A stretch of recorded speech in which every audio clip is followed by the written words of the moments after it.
Hey everyone, it's me, Squid, and I've been on a rating phase recently, rating things on the order of my opinion.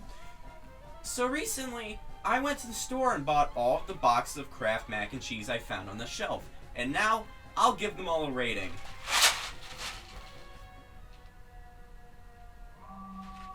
These are the same box.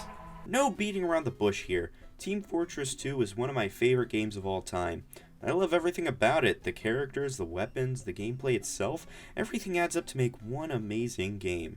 Now yeah, TF2 isn't perfect and is in fact a very flawed game, but you know who else is flawed? George Washington. He had wooden teeth, so does it really matter in the end?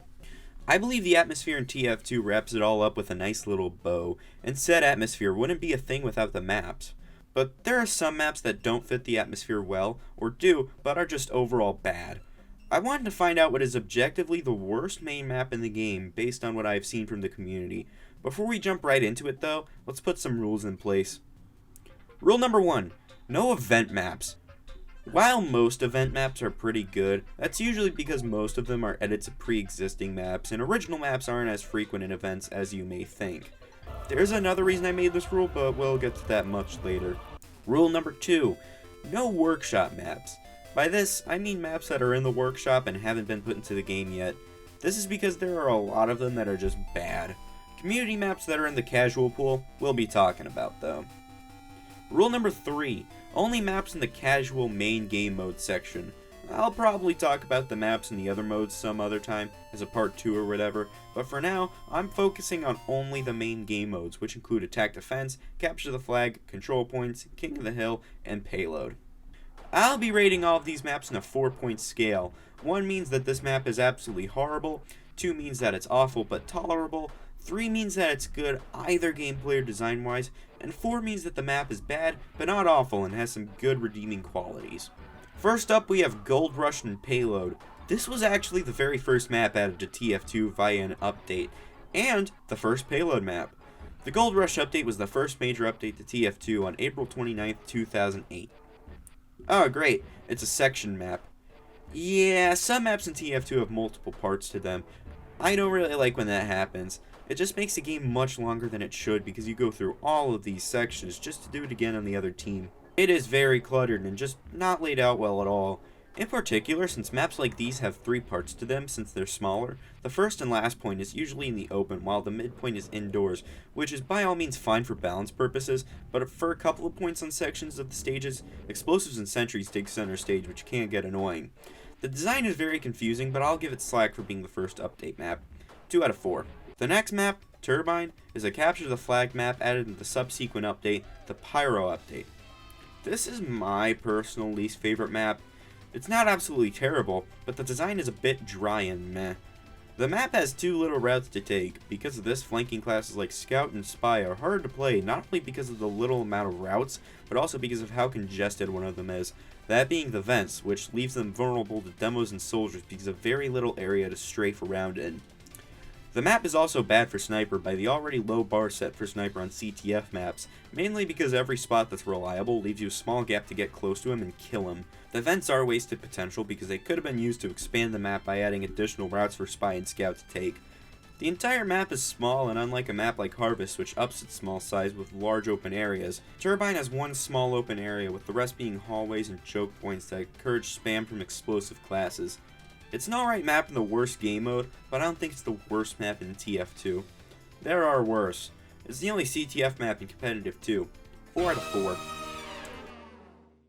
Junction, an attack defense map so bad that some pro TF2 players don't even know it's in the game.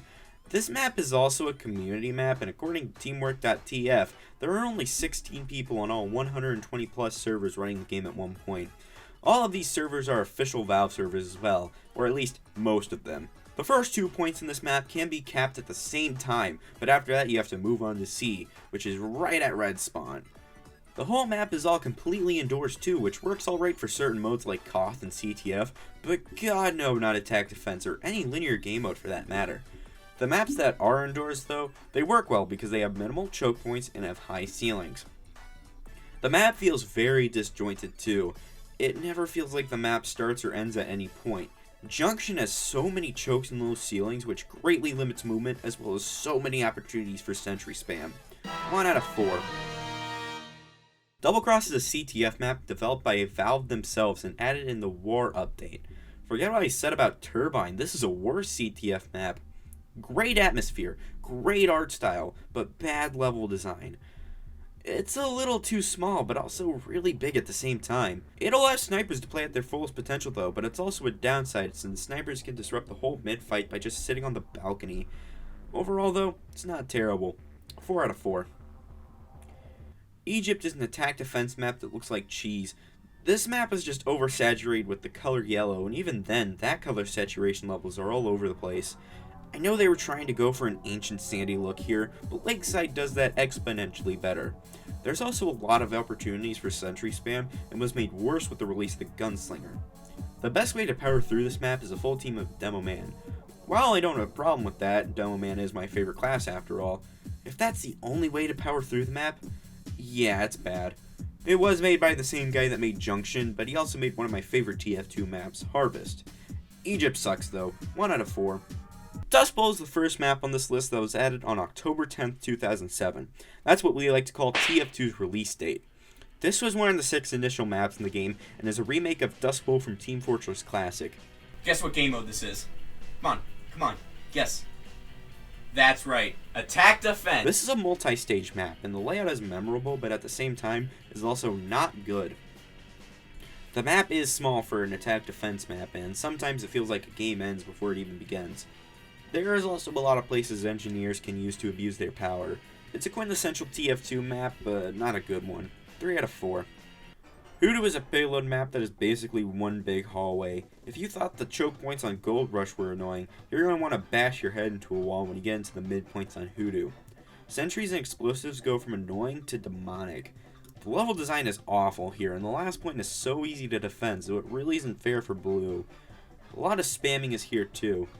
Oh yeah, it's another multi-stage map. 1 to 4. Viaduct is a King of the Hill map that isn't that great. I have personal bias towards this though because I kinda like this map, but yeah, it's not that great. Okay, yeah. We just got a call from Remembrance telling me that I'm remembering the community version of this map, Product, which is the competitive version of this map and is also so much better.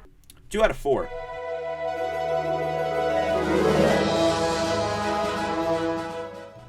Two Fort. Yes, I said that right. 2 Fort is a bad map. It's just rather outdated layout-wise and doesn't allow every class to live up to its full potential.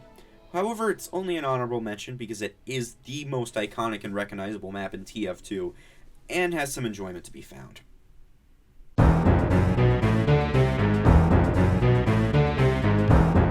Remember when I said there was another reason I made Rule 1? There's another reason I made this rule, but we'll get to that much later. Yeah, this whole map is the reason. If that rule didn't exist, this map would almost easily take the cake. Everything about it is just bad. This whole map sucks. From the absolutely ugly visuals that look like somebody ate an ugly Christmas sweater and threw up everywhere, so the fact that this map lags a lot of computers. This map is just not great. I wouldn't put it all on the map creator though. All they did was make a bad map. There are thousands of worse maps out there. Really, it was at the fault of Valve for putting this map into the actual game and deciding it was good enough for the game. But I can't count it as the worst map since it is an event map, and it isn't even a year old yet. This is genuinely my least favorite map though. It sucks. However, there is an updated version that didn't get added somehow. The level design is the same, but it looks much nicer though. High Tower. Same thing as 2 Fort. Bad layout, doesn't allow classes to be their best, but High Tower has some ironic enjoyment to be had. Also, this is a payload race map, so it's not applicable due to Rule 3. This map is so bad it's good, and is actually the best map to just screw around in. Hydro is one of the original maps from 2007. It's in the territory control game mode, so under Rule 3 it doesn't count. It is a beautiful map, genuinely one of the best atmospheres in the TF2 map, and was the map that the Team Fortress team worked the hardest on. It is absolutely stunning to look at in developer commentary, but in the game mode that it was intended for, the map just doesn't work out well at all gameplay-wise. Also, it's really big. Sweden. Sweden is a bad map gameplay-wise. However, it's absolutely beautiful.